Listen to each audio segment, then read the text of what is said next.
For the green banana boiled dumplings, I'm using 5 green bananas, and there's a link in the description box below that shows you how to peel green bananas.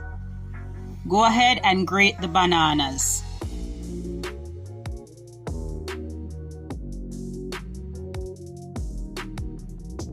To the grated bananas, I'm adding about 3½ cups of flour.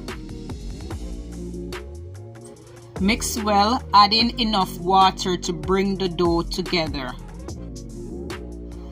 If the mixture is too sticky, add in a little dust of flour. Divide the dough into desired dumpling size. Place your finished dumplings in a pot of boiling salted water and cook for 15 minutes.